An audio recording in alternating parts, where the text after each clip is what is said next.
Genèse chapitre 3, verset 4, verset 5. Alors le serpent lui dit à la femme, vous ne mourrez point, mais Dieu sait que le jour où vous en mangerez, vos os s'ouvriront et vous serez comme des dieux, connaissant le bien et le mal. Ici, c'est le diable qui prend la forme d'un serpent et s'approche de la femme et commence une discussion avec la femme après que Dieu ait dit à la femme et à Adam de ne pas toucher un fruit, et Dieu donne l'information que ce fruit-là portait le mal et qu'il ne fallait pas le manger. Quand le mangeant, la mort devait arriver. Quand le mangeant, la destruction devait arriver.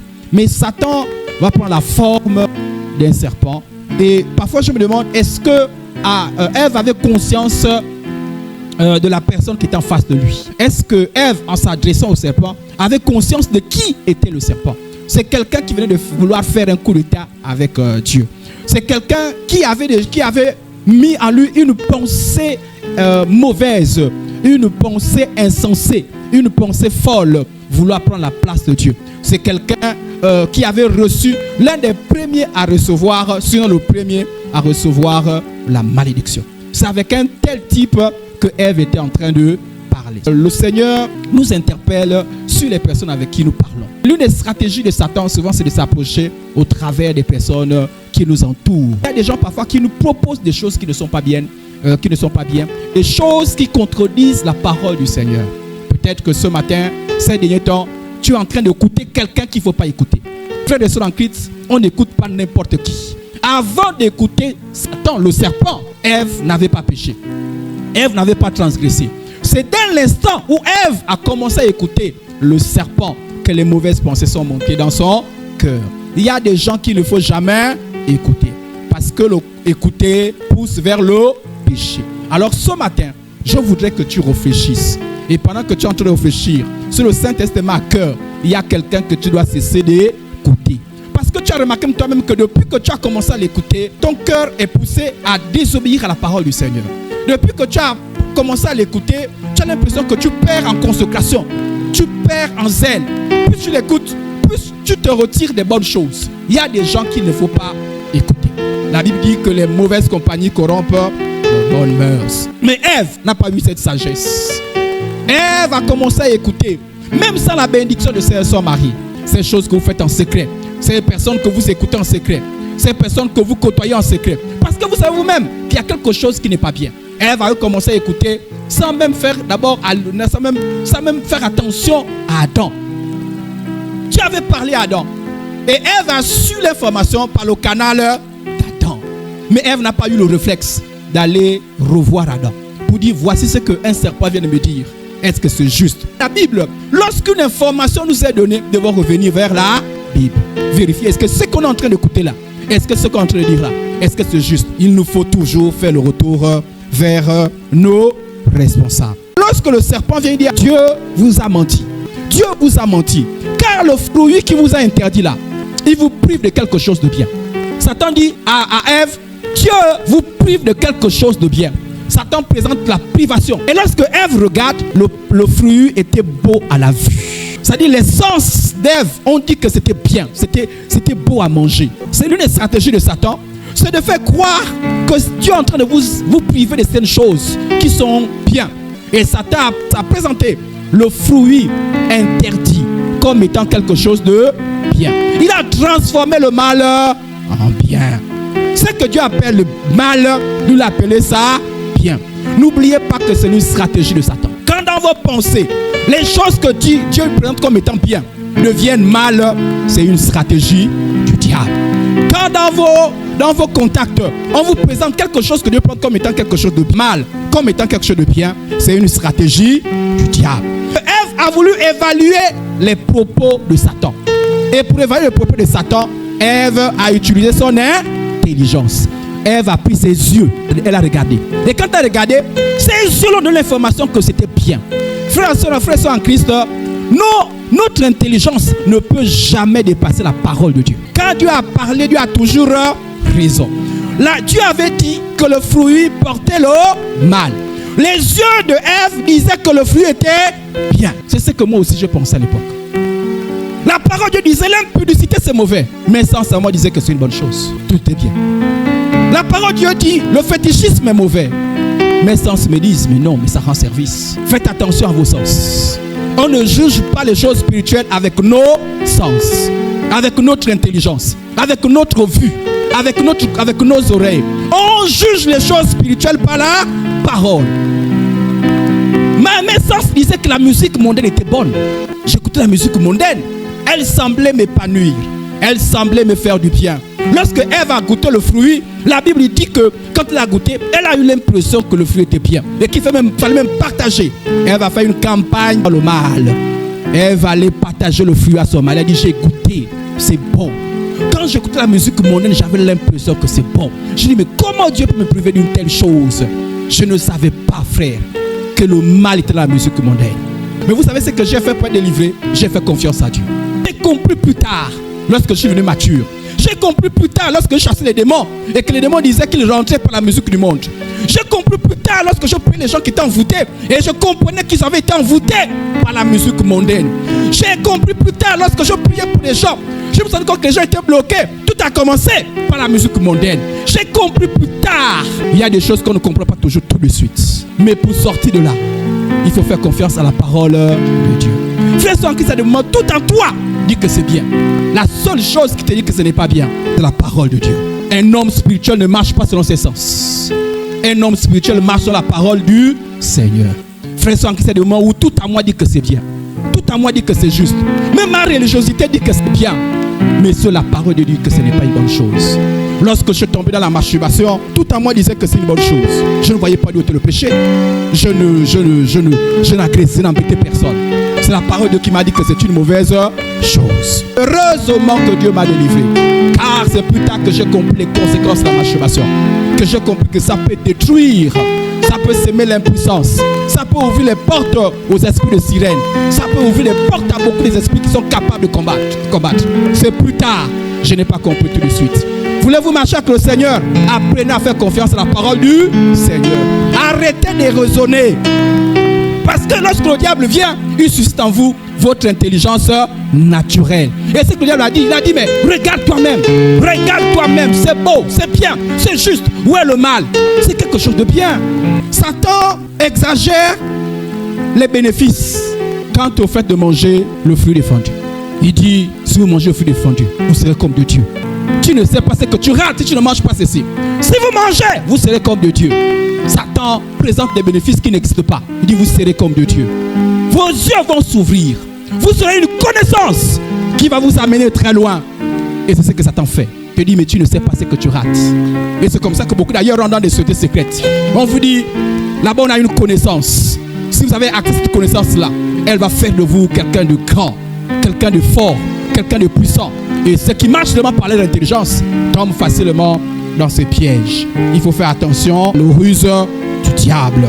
Satan fait croire qu'on peut être épanoui tout en transgressant la loi de Dieu. Satan fait croire qu'on peut être heureux tout en transgressant la parole du Seigneur.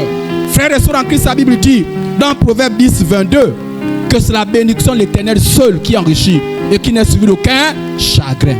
Toute jouissance en dehors de la volonté du Seigneur est un piège qui conduit à la mort. Tout plaisir en dehors de la volonté du Seigneur conduit à la mort. Lorsque Ève a commencé à manger, ça semblait être plaisant. Mais aujourd'hui, ce que nous subissons, c'est la connaissance. Les guerres, la maladie, la mort, la souffrance, c'est à cause seulement de ce petit geste. Attention, toi qui sous-estimes le péché. Toi qui dis, ce n'est que goûter. Non, ce n'est qu'un petit quelque chose. La Bible déclare que un peu de levain fait lever toute la pâte. Un peu de levain. Il y a des choses. Je vous en ai un témoignage ici d'une jeune soeur. Et une fois là, elle essayait seulement de sortir avec un homme. C'était la foi de trop. Elle a attrapé le VIH. Elle a même raté une opportunité de mariage. Elle est passée à côté. À cause d'une seule erreur. Même à toi qui es habitué à aller dans le péché, un peu, tu ne connais pas où est le terme. Car Dieu parfois te permet. Dieu laisse telle chose pour t'avertir. Un peu de levain fait lever toute la pâte. Attention frères et sœurs en Christ. Un petit détail Ève n'a mangé que pendant un petit temps, mais les conséquences durent jusqu'à plusieurs milliers d'années jusqu'à présent. Un petit geste peut te détruire à tout jamais. Un petit geste, un petit péché, un petit quelque chose. Voilà pourquoi lorsque tu entends la voix du Seigneur, n'endurcis pas ton cœur. Entends la voix du Seigneur, n'endurcis pas ton cœur. Comme Adam, comme Ève, tu as l'impression que tu te prives de quelque chose. Frères et en Christ, Satan ne donne pas. Quand Satan semble donner quelque chose, il y a un piège derrière. Frères et en Christ, Dieu ne prive pas. Quand tu as l'impression que Dieu te prive, en réalité Dieu est pour ton bien. Ne pense pas parce que Satan dit non, Dieu te prive, Dieu te prive. Non, Dieu ne te prive pas. Dieu te préserve de quelque chose. Que le Seigneur vous délivre. Est-ce que tu as l'impression que Dieu te prive de quelque chose? C'est la pensée que le diable fait. Il dit non, Dieu, comment toi aussi? Comment Dieu peut te priver de plaisir sexuel? Comment Dieu peut te priver de telles choses? Comment Dieu peut te priver de quelque chose? Non, c'est pour ton bien. Alléluia. Dieu n'est pas un méchant. As-tu l'impression que le péché pourrait devenir une solution pour toi? As-tu l'impression que forniquer peut devenir une solution pour toi? As-tu l'impression que voler, te compromettre pourrait devenir une solution pour toi? As-tu l'impression que mentir pourrait devenir une solution pour toi? As-tu l'impression que tricher un peu pourrait devenir une solution pour toi? Sache que c'est une ruse du diable. Et ce matin, tu peux crier à Dieu. Dieu peut te délivrer. As-tu l'impression que le péché pourrait t'apporter le bonheur? Peut-être parce que tu as l'impression que... Et je vous ai dit que c'était... Au début, je luttais. Je disais, mais comment Dieu peut me priver la musique mondaine?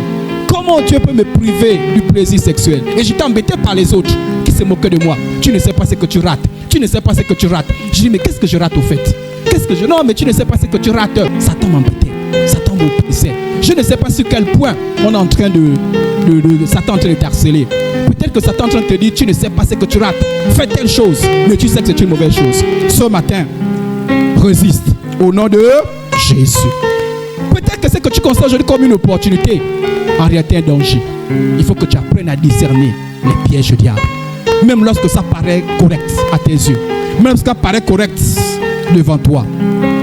Qui est digne de confiance selon toi? La parole de Dieu ou le diable? Dieu, quand il parle, il a toujours raison. Moi, j'ai choisi de faire confiance à Dieu. L'impudicité, j'ai choisi de renoncer. C'était dur, hein? Et c'est toujours dur d'ailleurs. Pas parce qu'on est marié, hein? Vous savez, c'est bizarre, hein? Lorsque je parle aux célibataires ce matin, un frère dans la foi, un aîné de la femme m'avait dit, Idriss, tu seras plus tenté lorsque tu seras marié. J'ai dit, comment? Et lui, il était marié. J'ai dit, toi, tu es contre moi. Toi, tu es vraiment, vous les mariés là, vous allez vous moquer des célibataires. Hein? Il m'a dit, tu seras plus tenté lorsque tu seras marié. Je ne le croyais pas. Là, je me suis marié. La tentation est toujours là. Le mariage ne livre pas de l'impudicité. Je vais vous parler ce matin. Lorsque tu es un impudique, lorsque tu as la masturbation, lorsque tu as la fornication, le mariage ne va jamais régler le problème. Tu continueras à l'intérieur. C'est Jésus seul qui délivre. Donc ne dis pas, ne faites pas, tu n'as pas l'impression que non, il faut que telle personne se marie pour qu'il sorte de l'impudicité. Tu es un impudique avant le mariage, tu resteras impudique après le mariage. Tu es un masturbateur avant le mariage, tu le resteras après le mariage. Tu es quelqu'un qui convoite avant le mariage, tu le seras après le mariage. Voilà pourquoi, moi qui suis pasteur, lorsque je sais que tu es dans des choses pas bien, avant que tu te passes le mariage, je pense qu'il est temps que tu décris d'abord le Seigneur pour être délivré. Alléluia. Donc la délivrance, c'est lorsque tu entends la parole du Seigneur, tu dis Seigneur, je veux sortir de là. Ne dis pas le mariage va régler les choses. Le mariage ne règle pas les choses. Parce que le mariage ne règle pas quelque chose. La Bible est claire que l'eau du monde, tu bois, tu as toujours soif. Mais l'eau que Dieu donne, tu bois et tu n'as plus soif. Ce matin, peu importe le péché sur lequel tu te trouves, sur lequel Satan est en train de te piéger, sors de là mon frère. N'attends pas une condition. D'autres disent, j'attendrai. Il y a un bon moment, il n'y a pas un bon moment. Si tu entends la voix du Seigneur, sors de là au nom de Jésus. Tu entends la voix du Seigneur, sors de là. Prends une décision au nom de Jésus. Luc chapitre 4, le verset 5 au verset 7. Le diable l'ayant élevé lui montra en un instant tout le royaume de la terre. Dans d'autres versions, on dit, le diable l'ayant conduit sur un endroit élevé. Vous savez, parfois, Dieu permet que le diable nous présente certaines choses. Parfois, Dieu permet. Et Dieu a permis que le diable présente certaines choses à Jésus. Dieu a permis que Jésus aille Là où le diable est venu prendre certaines choses. Mais Dieu a permis. Parce que Dieu parfois veut connaître notre obéissance. Frère, sœur, toi qui m'écoutes ce matin, il y a des moments où tu es très tenté. Il y a des moments où il n'y a pas la tentation, où tu as l'impression que tout est libre. Mais il y a des moments où c'est le diable qui vient à toi. C'est pas toi qui as fait le diable. Tu ne vas pas dans les boîtes de nuit. Tu ne vas pas dans les endroits de péché. Mais c'est le péché qui est vers toi. Écoutez bien la suite. Il lui montra.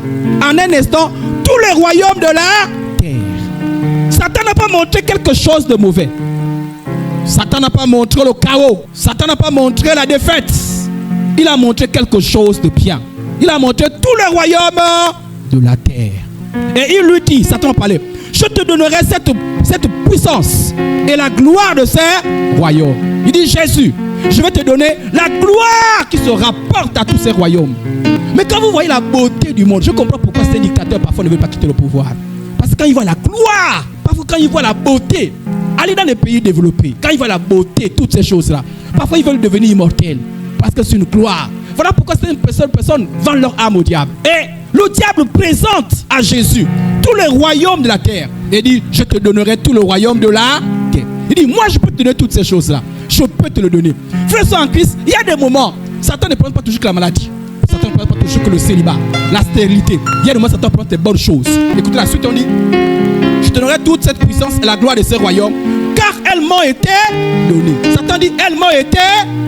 C'est que j'ai là, les royaumes de la terre là. En fait, je sais que ça ne m'appartenait pas. Ça m'a été donné. Qui lui a donné? Adam. Car lorsque Dieu a créé, la terre et les cieux appartiennent à Dieu. Et Dieu donne la responsabilité à Adam. Adam a donné à qui? Au diable. En réalité, le royaume de la terre appartenait à Jésus. Parce que Jésus est créateur. Jésus était là lors de la création. Et Jésus le créateur, la terre lui appartenait. Mais le diable est venu, il a usurpé. Et il revient vers Jésus. Il dit, Jésus, je sais qu'en revenant dans ta mission, Dieu t'a promis que tu vas avoir le règne sur tous ces royaumes. Mais toi, tu as perdu du temps. Je te donne un raccourci.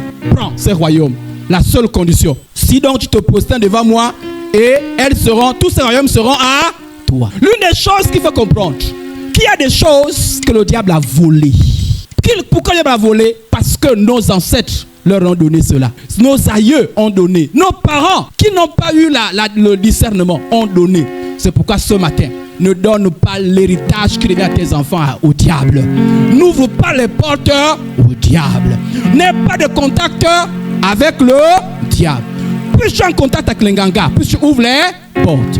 Plus tu es en contact avec les mauvaises choses, plus tu ouvres les portes. Ne donnez pas accès au diable. Ève a donc donné accès au diable. Le diable s'en a approprié. Le diable vient revendre à Jésus ce qui lui est de droit. Imaginez que tu lui donnes un portable à votre enfant et quelqu'un vole. Et vous, en chemin, il vous dit, donne-moi 10 000 ou 100 000. Je donne le portable. Quel culot. Quel orgueil. Quel mépris. Mais il s'appelle le diable. Le diable est un rusé.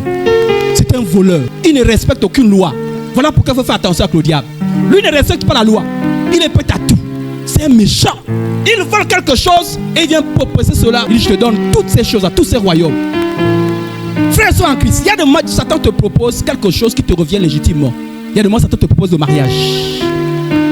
Mais pas dans les droits chemins. Tu veux te marier? Fais une petite combine. Rentre dans le monde. Prends un mari.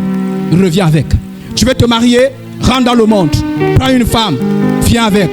Tu veux la réussite? N'attends pas les choses de Dieu. Je te propose un raccourci. Fais un petit compromis. Fais une petite virgule.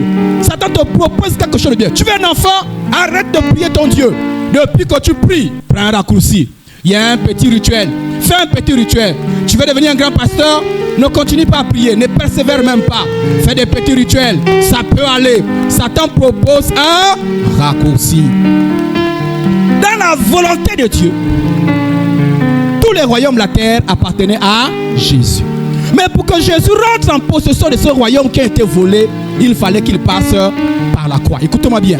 Il fallait qu'il passe par la croix. La possession du royaume de la terre, le règne sur la terre en ce qui concerne Jésus, Dieu avait décidé que cela passe par la croix. Satan dit à Jésus, tu n'as plus besoin de passer par la croix. Tu peux avoir le règne sur tous les royaumes. Si et seulement si. Maintenant. Pas après. Tu n'as pas besoin de patienter. Tu n'as pas besoin d'attendre. Maintenant. Dans la précipitation. Rapidement. Si seulement si tu fais un petit quelque chose, tu te prosternes seulement. Et c'est ainsi que Satan vient toujours faire des propositions qui dit n'attends pas. Maintenant, tu peux recevoir. Je te propose un raccourci. Dieu, dans sa souveraineté, a voulu que certaines choses qui nous concernent soient obtenues par la consécration, soient obtenues par la sainteté, soient obtenues par la persévérance, soient obtenues par la patience. Mais Satan est en train de te dire, tu n'as pas besoin de patienter. Tu peux le faire maintenant. Le plaisir sexuel, c'est Dieu qui l'a créé. C'est de Dieu, c'est pas un péché. C'est Dieu qui l'a créé. C'est naturel. C'est normal. Mais Satan te dit, tu n'as pas besoin d'attendre le mariage. Tu peux jouir maintenant. Tu peux avoir la promotion en passant par des raccourcis. Attention ce matin, frère sans Christ au raccourci. Peut-être que tu attends de te proposer un raccourci. Et il te dit, prosterne-toi. Et comment se prosterner devant le diable? Certains font les tchanks, certains font les fétiches. Combien des hommes sont envoûtés? Frère, il y a des gens qui font des incantations pour envoûter les hommes. Ah oui, je voudrais parler aux hommes ce matin. Il y a des hommes qui sont envoûtés. Si tu n'es pas quelqu'un de spirituel, tu vas être envoûté. Ah, il y a des femmes qui n'ont plus peur des hommes mariés. Ta bague ne fait pas peur. Ah ouais, ton costume ne fait pas peur. Tes histoires là, j'ai ma femme, ça ne fait même pas. D'ailleurs, mais il y a d'autres vipères, elles aiment plus les hommes mariés. Parce qu'elles disent-elles que les hommes mariés ont le sens de la responsabilité. C'est les mariés, c'est qu'il est un peu responsable. Donc on va essayer de croquer. Quand tu es quelqu'un qui veut être vu dans la fidélité, il faut être quelqu'un de spirituel. À vous qui avez les maris qui ne prient pas, vous devez prendre le relais. Parce que beaucoup sont envoûtés. L'envoûtement, c'est quoi? C'est quand on t'impose quelque chose dans la tête. On tue ta volonté. C'est qu'il est là comme un mouton, mais il ne sait même plus ce qu'il est en train de faire. On dit qu'il ne voit même pas. Tout le monde voit. Moi, je dis, mais qu'est-ce que lui fait avec telle personne? Lui ne voit pas.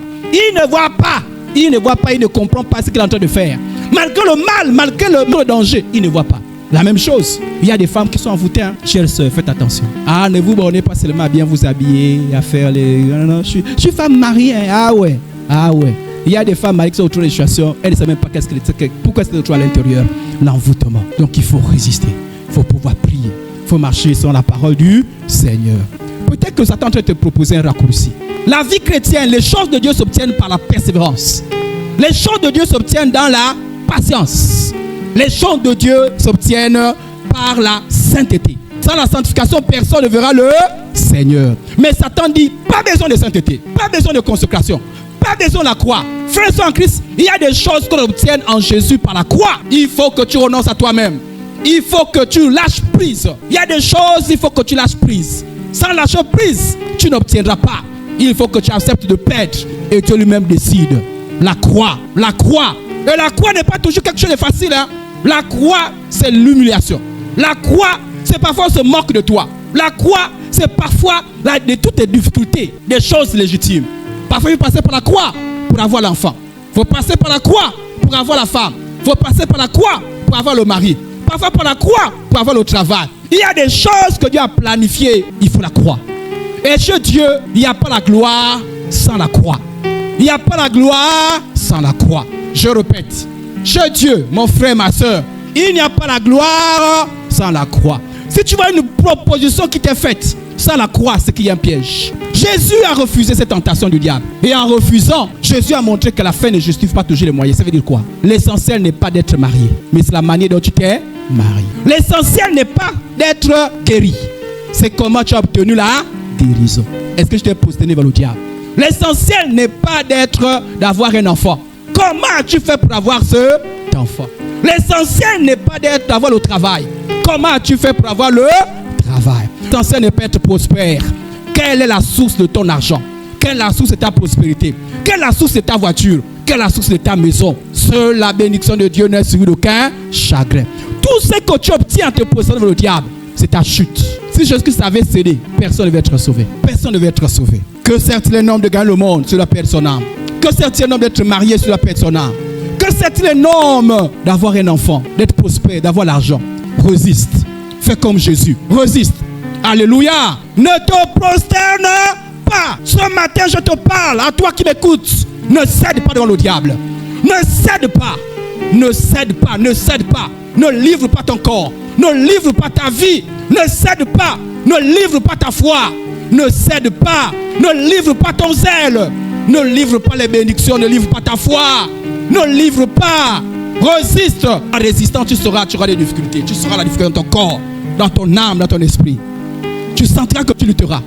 Tu sentiras que tu lutteras toi-même. Mais Dieu, heureux ceux qui luttent pour des bonnes choses.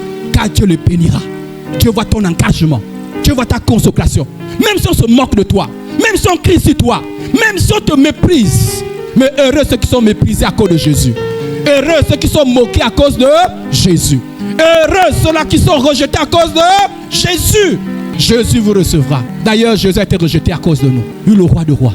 On l'a tapé, on l'a fouetté. Et il a tenu ferme. Alléluia. Dans Exode chapitre 8, le verset 24. Ici, il s'agit de Pharaon. Exode 8, le verset 24. Pharaon dit, il s'adresse à Moïse: je vous laisserai aller pour offrir à l'Éternel votre Dieu des sacrifices dans le désert. Seulement, vous ne vous éloignerez pas en y allant prier pour moi. Le peuple d'Israël était esclave en Égypte. C'était esclave. Et Dieu s'engage à sortir son peuple de l'Égypte. Dieu fait tout pour les sortir d'Égypte. Et Pharaon, en voyant l'action de Dieu pour délivrer son peuple, va faire une proposition au peuple d'Israël. Écoutez bien la proposition. Il dit, parce qu'il se rend compte que le peuple d'Israël veut adorer son Dieu. Le peuple d'Israël veut célébrer son Dieu. Donc, Pharaon s'adresse à ceux-là qui connaissaient Dieu. Pharaon s'adresse à ceux-là qui aimaient Dieu. Pharaon s'adresse à ceux-là qui déclaraient appartenir à Dieu. Il leur fait une proposition. Et c'est une proposition. En fait, je vous ai dit que derrière Pharaon, il y a le diable. C'est une proposition que le diable continue à faire. Et je prie Dieu ce matin que si Satan t'a fait une telle proposition, sors de là mon frère, sors de là ma soeur. Quelle est la proposition? Il voyait un peu la bougeotte, il voyait un peu l'agitation. Il réclamait adorer Dieu. Je veux adorer, je veux servir Dieu, je veux célébrer Dieu. C'est qu'il y a une bonne chose, ce n'est pas une mauvaise chose. Et Satan va faire une proposition. Mais une proposition qui a le compromis. Il dit, je vous laisserai aller pour aller offrir à l'Éternel votre Dieu des sacrifices dans le désert. Seulement, vous ne vous éloignerez pas. En y allant, priez pour moi. Il dit, je suis prêt à céder. Tu veux servir Dieu? Tu veux louer Dieu? Je suis prêt à céder. Seulement lorsque vous allez, ne vous éloignez pas de l'Égypte. Allez-y, mais ne vous éloignez pas. Restez dans le périmètre de l'Égypte. Allez-y adorer votre Dieu. J'ai tenté de vous empêcher d'adorer votre Dieu. Maintenant, j'ai décidé. Allez-y adorer. Je vous ai dit que chaque fois que Satan fait une proposition, elle est suspecte. Toute proposition venait du diable. Parce qu'elle déclare qu'en lui, il n'y a que le mal. Elle est suspecte. Il dit, allez-y, mais ne vous éloignez pas. Servez votre Dieu, mais ne vous éloignez pas. Cette proposition-là, c'est que Satan donne une autorisation, mais avec des conditions. Ne pas s'éloigner. Ne pas s'éloigner, ça veut dire quoi? Ne pas aller très loin. Ça veut dire quoi? Mettre une limite à ton engagement. Satan dit, veux-tu servir le Seigneur? Oui, mais tu n'iras pas plus loin. Et c'est ainsi qu'on rencontre des gens. Sois dans la religion, mais ne va pas plus loin. Sois chrétien, mais un chrétien limité. Un chrétien qui ne veut pas se faire baptiser. Tu es chrétien, je permets. J'ai voulu même que tu n'ailles pas à l'église. J'ai voulu que tu ne fasses rien. Mais j'accepte, je cède. Ça dit, tu as l'impression qu'il n'y a plus aucune opposition. Je cède, sois chrétien, mais tu ne te baptiseras jamais. Et tu vas dans ta vie, tu viens, tu chantes, tu loues. Il a dit, allez-y servir Dieu. Tu fais des choses, mais il n'y a pas de baptême. Voilà la limite de certains. Et Dieu avait, Pharaon avait une limite. Vous ne vous éloignerez pas.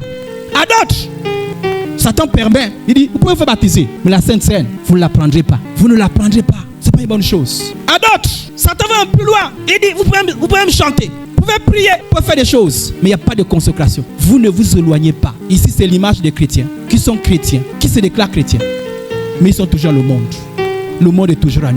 Ils sont chrétiens, mais leur cœur n'a pas changé. Ils sont chrétiens, mais ils marchent, c'est toujours eux-mêmes qui dirigent leur propre vie. Ce n'est pas la parole du Seigneur. Toujours en train d'endurcir. C'est-à-dire qu'on a l'impression que Satan a toujours la même mise. Il n'y a pas l'obéissance à Dieu. Lorsqu'on devient chrétien, on doit obéir à Dieu. Oui, tout ce que tu demandes Dieu, je le ferai. Mais eux, c'est pas Dieu qui dirige leur vie. Eux, c'est pas le Saint-Esprit qui dirige leur vie. C'est le diable. C'est une vie chrétienne. Tu peux chanter, tu peux louer, tu peux prier, tu peux jeûner, mais tu n'iras pas plus loin. Quand tu es dans cette situation-là, sache que c'est une stratégie du diable. Ça a toujours été une stratégie du diable. Frère en Christ, un jour, j'ai fait une délivrance. Au départ, je ne comprenais pas ces choses-là. Et pendant que je fais une délivrance, le démon résistait. J'ai dit, bon, c'est pas grave, on va chanter les louanges à la gloire de notre Dieu. Et pendant qu'on chante les louanges, le démon se met à chanter les louanges. On dit Alléluia. Le démon dit Alléluia. On dit, oh Seigneur. On dit, oh Seigneur. Un démon qui chante les louanges. On prie. Le démon prie. Je dis, oh, depuis quand le démon prie. Mais remarquez bien, quand les démons chantent, Quand le démon prie, il chante comme les religieux. Il prie comme les religieux. Alors, qu'est-ce qu'on a fait? Je n'étais pas seul ce jour-là. On a chanté les chants plus spirituels qui parlaient du sang de Jésus, de la croix de Jésus. Ah, le démon ne peut pas aller là-bas parce qu'il y a aussi l'autre dimension. Vous savez, frère, il y en a certains, vous savez qu'il y a même certaines personnes, pas méchantes, les chants, ce n'est pas les chants qui sont ici, qui peuvent venir diriger la louange, mais diriger même pas avec l'esprit de Dieu, avec l'esprit d'oiseau. Oh, une belle voix, ce n'est pas Dieu, hein, c'est l'esprit d'oiseau. Je vous dis, il y a des gens qui prêchent, waouh, mais ils parlent bien. C'est pas bien, la feuille. Il y a des choses que Satan, il n'y a pas la consécration. Remarquez bien. L'un des signes que ces personnes ne sont pas correctes, c'est le manque de consécration. Il y a des gens qui dirigent, ils sont dans la fornication, dans l'impudicité, dans la débauche. Et tout semble marcher, c'est le manque de consécration. Satan aide de telles personnes. Il y a ce qu'on appelle les démons religieux. Les démons religieux, écoutez-moi bien, c'est les démons qui viennent aider les gens à faire les choses de Dieu. Mais à faire les choses de Dieu sans consécration. C'est-à-dire c'est les gens qui font les choses de Dieu. Leur manière de parler, comme le monde. Leur manière de s'habiller, comme le monde. Leur manière d'agir, comme le monde. Il n'y a que le chrétien de dimanche. Quand on est dimanche, nous élevons ton nom. Mais après ça, c'est le monde. C'est une stratégie du diable. C'est une stratégie du diable. La parole de Dieu passe, le cœur ne change pas. Comment expliquer? Quelqu'un va être en contact avec Dieu dans la prière tous les jours. Tu es toujours dans la fornication. Comment expliquer que tu es en contact avec la parole de Dieu? Tu es dans la fornication et l'impudicité, dans l'ivrognerie, dans les cigarettes, dans la boisson, dans le mensonge, dans la méchanceté, dans le vol. Tu es dans la religion. Je voudrais te dire que c'est une stratégie du diable. Pharaon a dit, allez-y, servez votre Dieu, mais ne vous éloignez pas de l'Égypte. Ne vous éloignez pas du monde. C'est des gens qui sont capables de faire des mélanges. Des gens qui peuvent être pleinement dans les fétichismes, mais pleinement chrétiens. Des gens qui peuvent prier, mais chanter les choses du monde. Qui peuvent danser à l'église, mais danser dans les mandias. Qui peuvent prendre la Sainte Seine, mais prendre le gamme à la boisson. Qui peut être rempli du Saint-Esprit, selon eux, et être rempli des choses de ce monde. C'est une stratégie du diable. Et en ce jour de Pentecôte, je déclare ce matin ta délivrance. Il faut que tu sortes de là. Cette stratégie du diable, se croire sans être impliqué. Tu crois, mais tu n'es pas impliqué. Tu n'es pas impliqué. C'est une liberté sous surveillance. Quelqu'un me disait un jour, moi j'ai mes problèmes. Je vois l'Onganga. Après voir l'Onganga, je viens à l'église. Tu viens dans l'église, mais tu es contrôlé. Lorsqu'on parlera la parole du Seigneur, ta vie n'est pas changée. Quelqu'un a chanté, j'ai jamais vu un homme qui a rencontré le Christ et resté le même. Ça fait combien de temps que tu es chrétien? La vie n'a pas changé. Jusqu'à quand, mon frère? Jusqu'à quand, ma soeur? Et si en ce jour de Pâques, tu prenais une décision, les plus grandes décisions ne se prennent pas après, se prennent au moment où tu attends la parole du Seigneur. Le jour où j'ai brûlé les choses bizarres que j'avais dans ma maison, en tant que jeune, j'avais les cahiers d'amitié, les cassettes à l'époque, nous c'est les cassettes. J'avais les posters du monde. J'ai pris la décision depuis le culte. J'ai dit en entrant à la maison, je prends tout ce qui m'appartient. Je ne me donne pas de repos et je brûle. Quand je suis parti, je n'ai pas cherché à manger. J'ai dit c'est mange, la parole va partir. Je n'ai pas cherché à m'asseoir. Je suis parti dans ma chambre. J'ai enlevé tous les posters. Un chrétien qui était là avec les posters. J'ai enlevé tout ce que j'avais. J'ai mis à l'air et j'ai brûlé. Le jour que j'ai pris la décision d'arrêter avec la demoiselle qui me faisait tourner la tête, c'est depuis la veillée. Il y a une demoiselle qui me faisait tourner la tête. J'étais prêt à abandonner le Seigneur à cause de cette demoiselle. Mais j'ai pris la décision. J'ai dit, je suis en train de jouer avec le feu. Tu dis que tu marches là, dans la sainteté, mais tu es la convoitise. Je suis dans la convoitise. Je suis quitté à la veillée, je suis allé directement chez elle. Je l'ai trouvé dehors. J'ai dit gloire au Seigneur. J'ai dit, toi et moi, c'est fini. Cache comme ça. Elle a dit, hey, c'est comment? J'ai dit, c'est fini. Elle a dit, c'est pas fini pour moi. J'ai dit, c'est fini. Elle a dit, c'est pas fini. J'ai dit, au nom de Jésus, c'est fini. Ah oui, mon frère. Je crois que tu as une décision à prendre ce matin. Je crois que tu as une décision à prendre ce matin. À toi qui es dans l'impudicité, prends la décision. Dis que c'est fini à ce beau-là qui est en train de te guetter. Dis que c'est fini à cette vipère. Bloque le numéro. Dis c'est fini à cette personne qui est en train de t'embrouiller. Pas de mariage. Oh, tous les jours, tu as la fornication, pas de mariage. Dis c'est fini. Tu as besoin de moi, tu vas voir mes parents. Tout est bloqué. Tu ne me touches pas. Sainteté, allez. Mon corps est le temple du Saint. Mon corps est le temple du Saint. Mon corps est le temple du Saint. Reçois l'onction au nom de... Et à toi qui as encore des choses bizarres, prends ça, brûle, brûle. Ça des choses bizarres qui ressemblent au fétiche. Tu prends, tu brûles. Au nom de Jésus. Pas de compromis. Ne pas fatiguer de faire des compromis là. C'est quel genre de vie? Pas de compromis. Sainteté à l'éternel. Moïse a dit à Pharaon, il a dit je te trompe. Nous, on va quitter totalement les J. Y a-t-il des domaines auxquels il y a encore des limites? Est-ce qu'il y a des domaines auxquels il y a encore des limites? Ça dit que tu es un chrétien qui est limité. Mon frère, l'année là, pas de baptême. Ah ouais, Bouni, comment tu es un chrétien ça? L'année là, pas de sainte scène. Ah ouais, l'année là, tu ne sais pas le Seigneur. L'année là, pas de consécration. L'année là, arrête avec la musique du monde. Arrête de fumer, arrête de boire. Arrête les mauvais compagnons. À toi aussi, en sortant d'ici là, toi aussi, encore la fornication. Ouais, Bouni, sors de là au nom de Jésus. Sors de là au nom de Jésus. Exode chapitre 10, le verset 11. Pharaon ne lâche pas prise. Il se rend compte que la proposition que j'ai faite à Moïse là, je vais lui faire une autre proposition. Exode 10, verset 11. Non, c'est Pharaon qui parle. Non, allez avec les hommes et servez l'Éternel, car c'est là ce que vous avez demandé. Et on les chassait à la présence de Pharaon. Pharaon dit, ok, vous voulez partir, adorer le Seigneur. Dans le peuple d'Israël, il n'y a que les hommes qui partent. Laissez-moi les femmes, laissez-moi les enfants. Il fait un compromis. Il dit, Moïse, toi tu es homme, non? Ton frère Aaron là qui t'accompagne, il est homme, non? Bon, je ne vais pas trop lutter. Faites ce que vous voulez. Vous pouvez partir, mais laissez-moi les femmes, laissez-moi les enfants. Cette proposition-là, en fait, Satan est en train de dire à Moïse, aie une foi sans impact. Tu veux être sauvé, sois sauvé. Mais ne dérange pas les gens de la famille. Dans les familles, il y a les alliances, il y a les hôtels, il y a des trucs, il y a des totems. Et Satan te dit, bon écoute, c'est vrai, tu veux te consacrer. Je t'ai perdu. Mais quand même, quand tu sortiras des alliances, des hôtels, sois toi sauvé, mais laisse les autres tranquilles. Sois toi sauvé, mais laisse tes enfants dans le paganisme. Sois toi sauvé, mais laisse ton mari dans le paganisme. Sois toi sauvé, mais laisse ta femme dans le paganisme. Sauve. Sois toi sauvé. Mais attention dans ta foi là. Ne touche pas tes collègues. Une foi privatisée. Une foi sans impact. Une foi. En fait, c'est une foi qui n'est pas de Dieu. Dieu est le Dieu d'Abraham, d'Isaac et de Jacob. Lorsque Dieu sauve un homme, ça impacte la descendance après lui. Et ça impacte encore la descendance après lui. La foi que nous avions, c'est une foi générationnelle. C'est une foi qui impacte. 12 personnes ont bouleversé le monde. Et la foi est arrivée jusque chez nous. D'ailleurs, lorsqu'on a commencé à persécuter les apôtres, on a dit aux apôtres, vous l'envie de ne pas prêcher Jésus. On sait qu'on peut, vous Jésus dans votre cœur, on peut vous empêcher, on ne peut pas vous empêcher d'adorer votre Dieu. Mais s'il vous plaît, restez avec Jésus dans votre cœur, mais ne prêchez pas. On leur a dit, vous là, on vous a dit, laissez Jésus. Vous ne voulez pas le laisser. Mais nous, ce qu'on vous demande, pardon, vous les apôtres, pardon. Ayez Jésus dans votre cœur, mais ne prêchez pas Jésus. Ne prêchez pas l'une des choses que Satan redoute. C'est que quelqu'un se convertit et impacte les gens dans sa famille. Quand quelqu'un se convertit, impacte ses enfants, impacte son mari, impacte sa femme, impacte ses oncles, impacte ses tantes. Crois au Seigneur Jésus, tu seras sauvé, toi et ta famille. Il y a des moments où Satan sait qu'il t'a perdu. Il y a des moments où Satan sait qu'il t'a perdu. Mais Satan redoute qu'en sortant de son emprise, que tu puisses impacter tous les autres. Alléluia. Que tu puisses impacter tous les autres. Frères et sœurs en Christ, Jésus est mort. Et par Jésus, les apôtres sont nés dans la foi. Les apôtres ont impacté les autres. Et les ont été impactés depuis Israël. Et depuis Israël, l'évangile est arrivé jusqu'à nous. Alléluia. Ayez une foi qui impacte. Et une foi qui n'impacte pas ne sert pas pour le royaume. C'est une foi égoïste. C'est une foi personnelle. Je suis sauvé, un point, c'est tout. Non, la foi chrétienne, c'est pas une foi tu es sauvé, un point, c'est tout. La foi chrétienne, c'est une foi qui impacte. Tu es sauvé, il faut que je sorte avec les membres de ma famille. Lorsque la prostituée qui a reçu les espions là, Rahab, alors lorsque elle a eu la foi, parce que quand elle a vu les espions qui venaient d'Israël, elle a senti que le Dieu d'Israël devait détruire leur vie. Et si elle veut être sauve, il fallait qu'elle croie au message que les espions envoyaient. Il fallait qu'elle participe. Et sa participation, c'était protéger les espions.